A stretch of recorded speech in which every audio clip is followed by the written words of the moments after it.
BMS में admission ले या ना ले, क्या मुझे सब दिन संस्कृत पढ़ना पड़ेगा? क्या मुझे आगे कितना हम सक्सेसफुल हो पाएंगे? और क्या बीएमएस करके हम एक अच्छी हॉस्पिटल, एक अच्छी लाइफ, एक स्टैंडर्ड लाइफ हम मेंटेन कर पाएंगे? क्या इतनी अर्निंग हो पाएगी कि हम बीएमएस करके अपने आप को एक स्टेबल कर सकेंगे? Hello everyone, myself Ankit Agrawal, third prof student of Rama Ayurvedic medical college Kanpur. आज हम आपको बता रहे हैं कि क्या बीएमएस करके हम इतना स्टेबल हो पाएंगे। बहुत लोग कह रहे हैं कि नहीं यार, बीएमएस नहीं करेंगे, नहीं इसमें ये अपॉर्चुनिटी नहीं है, इसमें ये नहीं कर सकते हैं, इसमें ये नहीं कर सकते हैं, है ना। और बहुत सारी चीज़ें हैं, बट मैं आपको जो आज बताने जा रहा हूँ वो रियल है और मेरा अपना एक्सपीरियंस है। जैसा कि आपने थंबनेल में देखा होगा, नहीं बीएमएस मत करो, ऐसा नहीं है, है ना। बहुत देखिए, जो लोग आयुर्वेद के बारे में नहीं जानते हैं उनको ये चीज नहीं पता है कि वो आयुर्वेद कितना आगे तक जा चुका है ना। और गवर्नमेंट हर साल आयुर्वेद को प्रमोट करने के लिए कुछ ना कुछ कर रही है, हमेशा कर रही है, और बहुत सारी चीजें हैं। तो जिनको नहीं पता है वो तो ऐसे ही बोल सकते हैं कि नहीं यार, आयुर्वेद में तो सिर्फ संस्कृत पढ़ना होता है, हर साल संस्कृत पढ़नी होती है ना, श्लोक सब चीज़ हिंदी हिंदी में होता है, मोटी मोटी तुमको संहिताएं पढ़नी पड़ेगी। तो भाई हर जगह आपको पढ़नी पड़ेगी, ऐसा नहीं है, हर जगह आपको पढ़नी पड़ेगी और पढ़ना ही पड़ेगा, चाहे आप कोई भी फील्ड में जाइए, है ना।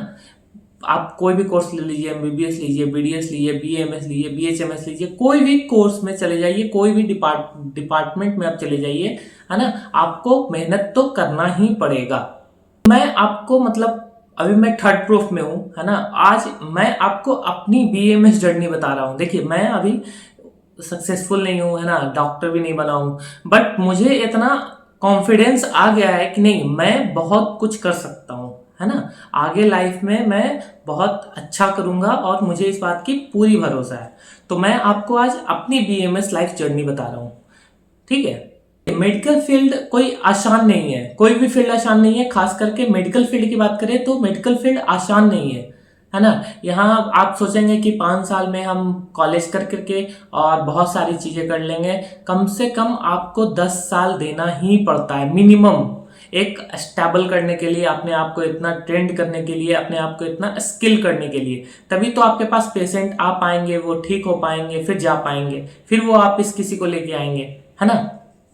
तो सबके दिमाग में ये सवाल उठता है कि कैसे क्या होगा, है ना। आपके दिमाग में जो अभी क्वेश्चंस उठते हैं वही मेरे दिमाग में भी उठा करते थे कि जैसे कि नीट का अभी एग्जाम हुआ, फिर रिजल्ट आया, मान लो एमबीबीएस नहीं मिला, बीएमएस मिल गया, उसके बाद कौन सा कॉलेज मिलेगा, कैसे क्या होगा, वहाँ क्या क्या होगा, फिर कॉलेज पहुंचेंगे तब क्या होगा। बहुत सारे वही सेम, देखिए एक स्टूडेंट जो सेम फील्ड का है, जैसे आपने भी नीट दिया है, हमने भी नीट दिया है, तो उसके बाद कॉलेज जब रिजल्ट आ जाती है, नंबर पता चल जाता है, तो बहुत सारे क्वेश्चंस होते हैं, बहुत सारे सवाल होते हैं मन में कि कैसे क्या होगा, उसके बाद क्या होगा, काउंसलिंग कैसे होगी। हर सवाल वही जो आपके दिमाग में उठता था वो मेरे दिमाग में भी उठा था उस टाइम, है ना। तो मान लीजिए सब कुछ हो गया, है ना, काउंसलिंग हो गया, रिजल्ट आ गए, कॉलेज मिल गया, आपको कॉलेज अलॉट हो गया, आपने कॉलेज ज्वाइन भी कर लिया। फिर जब आप कॉलेज पहली पहली बार पहुंचते हैं तो अच्छा लगता है ना। फिर वहाँ कई सारे लोग होते हैं, आपके बैचमेट होते हैं, अच्छे अच्छे डॉक्टर्स होते हैं। फिर क्या होता है कि जब आप जैसे कॉलेज पहुंचते हैं तो आपको सबसे पहले क्या बताया जाता है, सब्जेक्ट्स पता चलता है कि कौन कौन से सब्जेक्ट्स आपको पढ़ने हैं, है ना। ऐसे तो सब कुछ देख के जाता है कि हमें क्या क्या पढ़ना है, बट जब आप पहुंचते हो कॉलेज तो उस टाइम जो आपको अपना खुद का एक्सपीरियंस मतलब देखने को मिलता है कि हाँ ये सब्जेक्ट्स मुझे पढ़ने हैं। तो सबसे पहले उसमें आता है एक संस्कृत, बोलते हैं क्या क्या सब्जेक्ट पढ़ना है, तो फिर पता चलता है कि संस्कृत सब्जेक्ट एक पढ़नी है। तो दिमाग में बहुत बड़ा क्वेश्चन उठता है, संस्कृत। देखिए, संस्कृत सबको ही पढ़ा होता है, ऐसा नहीं है। संस्कृत जो है वो 8, 9, 10th में बेसिक बेसिक सबको ही पढ़ा होता है, बट यहाँ श्लोक और सारी चीजें, है ना। फिर सेकंड चीज, एक चीज आती है कि जो बच्चे सीबीएसई से आए होते हैं, जैसे मैं खुद सीबीएसई से किया था 10th प्लस 2, उसके बाद जैसे कॉलेज में गया तो मुझे पता चला, बुक्स देखी, सारे बुक्स हिंदी में, सारे बुक्स हिंदी में, है ना। क्रिया, शरीर, फिजियोलॉजी, पदार्थ विज्ञान, संहिता सब हिंदी में। मॉडर्न के कुछ कुछ सब्जेक्ट इंग्लिश में थे, बाकी सब हिंदी में। अब मेरा दिमाग खराब कि कैसे क्या होगा, है ना। किसी के साथ भी होता है, मेरे साथ भी हुआ था वही। फिर क्या हुआ, फैकल्टी मिले, संस्कृत का सब्जेक्ट का टीचर मिला, है ना। और उन्होंने फिर धीरे धीरे पढ़ाया, बताया, धीरे धीरे पढ़ा, तो चीज़ें धीरे धीरे मेहनत करने के बाद आने लगती है ना। ऐसा नहीं है, देखिए ऐसा पूरे वर्ल्ड में ऐसी कोई चीज़ नहीं है जिसे आप ठान लो वो हासिल ना हो सके। तो संस्कृत कोई बड़ा तोप नहीं है ना। वो धीरे धीरे चीजें, ऐसा तो बिल्कुल नहीं कि आपने संस्कृत नहीं पढ़ा। सीबीएसई वाले बच्चे, हिंदी बोर्ड वाले बच्चे तो और पढ़े होते हैं, यूपी बोर्ड के हो, बिहार बोर्ड के हो, संस्कृत तो कुछ ना कुछ सबने पढ़ा होता है ना। तो बेसिक तो आपको आती ही है, बस थोड़ा थोड़ा और ध्यान दे करके उसको बेहतर करने की कोशिश किया जाता है।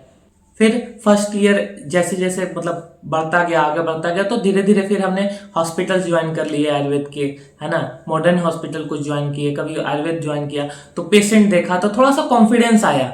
फिर उसके बारे में पेशेंट देखा, जो डिजीज पेशेंट लेके आया उसके बारे में पढ़ा, फिर देखा, फिर पढ़ा, तो ऐसे करते धीरे धीरे कॉन्फिडेंस आता है।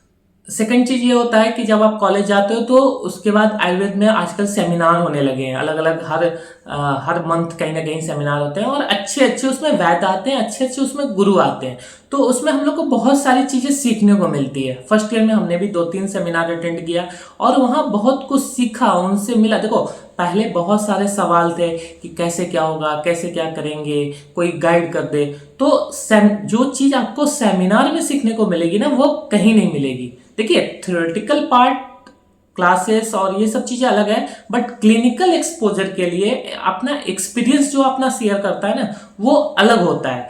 तो सेमिनार में अच्छे अच्छे डॉक्टर्स को बुलाए जाते हैं, अच्छे अच्छे वैद्य को बुलाए जाते हैं जो टॉप लेवल का प्रैक्टिस कर रहे हैं और मतलब जाने माने हो।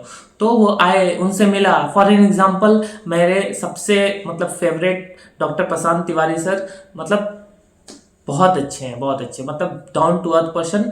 जब मतलब मुझे जरूरत होती है मैं कांटेक्ट कर पाता हूँ उनसे, है ना। और मुझे वो बताते भी है कि हाँ कि है ना ऐसे कर सकते हो तुम, है ना।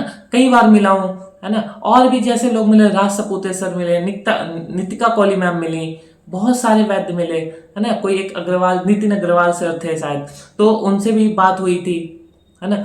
तो वो अपना एक्सपीरियंस शेयर करते हैं कि जैसे हम ऐसे प्रैक्टिस करते हैं, इसमें ऐसे करना है, ये इसमें ऐसे करना है, पेशेंट देखो। उन्होंने बहुत सारी चीजें सेमिनार में आपको पता चलता है, तो इससे थोड़ा सा कॉन्फिडेंस आता है ना।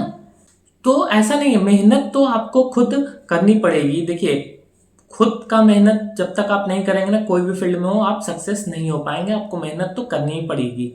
फिर धीरे धीरे जो है वो क्लासेस बढ़ी, फर्स्ट प्रोफ के पेपर हुए, पास भी हो गए, है ना। उसके बाद सेकंड प्रोफ आया, तो सेकंड प्रोफ में सबसे अच्छा सब्जेक्ट जो आता है वो रसशास्त्र। देखो पढ़ने में मजा नहीं आता, बट जो प्रैक्टिकल्स उसके होते हैं ना, मेडिसिन फॉर्मेशंस, ऑयल, है ना, घृत तेल, जितने भी फॉर्मेशन कल क्वाथ होते हैं ना, देखने में बहुत मजा आता है और इंटरेस्ट भी लगता है कि अच्छा इसको ऐसे बना रहे हैं।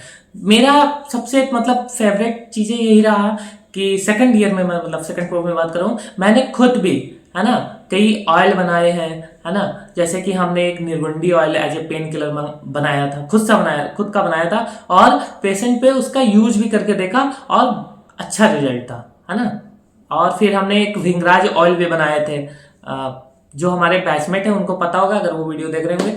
तो मैंने विंगराज ऑयल भी बनाया था, 2 चीजें बनाई थी, और क्या बनाया था, ये 2 चीजें बनाई थी। तो अच्छा लगा, मतलब उसका रिजल्ट जब देखा, खुद से बनाया था, मैम ने गाइड किया कैसे क्या होगा, कितनी क्वांटिटी किसकी होगी, कैसे बनाते हैं, पढ़ा। सबसे पहले तेल पाक विधि पढ़ा, उसके बाद बनाया, तो इंटरेस्ट लगा। प्रैक्टिकल्स हुए कॉलेज में, है ना, हर चीज देखा। तो रसशास्त्र बहुत अच्छी चीज है। अगर आप मतलब बीए में करके आगे अगर 3-4 प्रोडक्ट, ज्यादा नहीं, मुश्किल से 5 प्रोडक्ट अपने मतलब युक्ति प्रमाण से लगा करके आप बनाते हैं, तो आप बहुत अच्छा प्रैक्टिस कर सकते हैं, बहुत अच्छा प्रैक्टिस कर सकते हैं। और सेकंड चीज ये है कि धीरे धीरे आगे बढ़ा, अभी तो थर्ड प्रोफ में हूं। और मैं एक चीज ये कहना चाहूंगा कि कोई भी डिग्री आपका फ्यूचर डिसाइड नहीं करती है ना।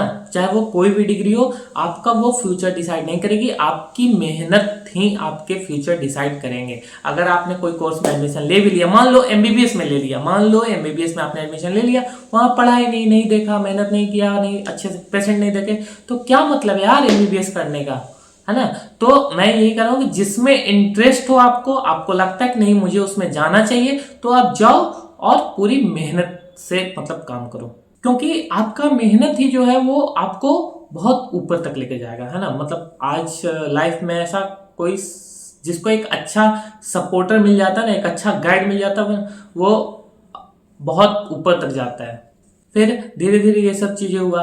तो मैं इसलिए कहना चाहता हूँ संस्कृत जो है वो ऐसा कोई बड़ा तोप नहीं है जिसे देख के आप डर जाएं, है ना। लाइफ में बहुत सारी चैलेंजेस आएंगी जिसको आपको फेस करना पड़ेगा और आप पीछे नहीं हट सकते। कदम अगर पीछे हटाएंगे तो आप ना इधर के रहेंगे ना उधर के रहेंगे, है ना। तो मैं यही कहूंगा कि आयुर्वेद सबसे पहले। Thank you for watching videos. Let's subscribe doctor Agrawal health care. Thank you so much.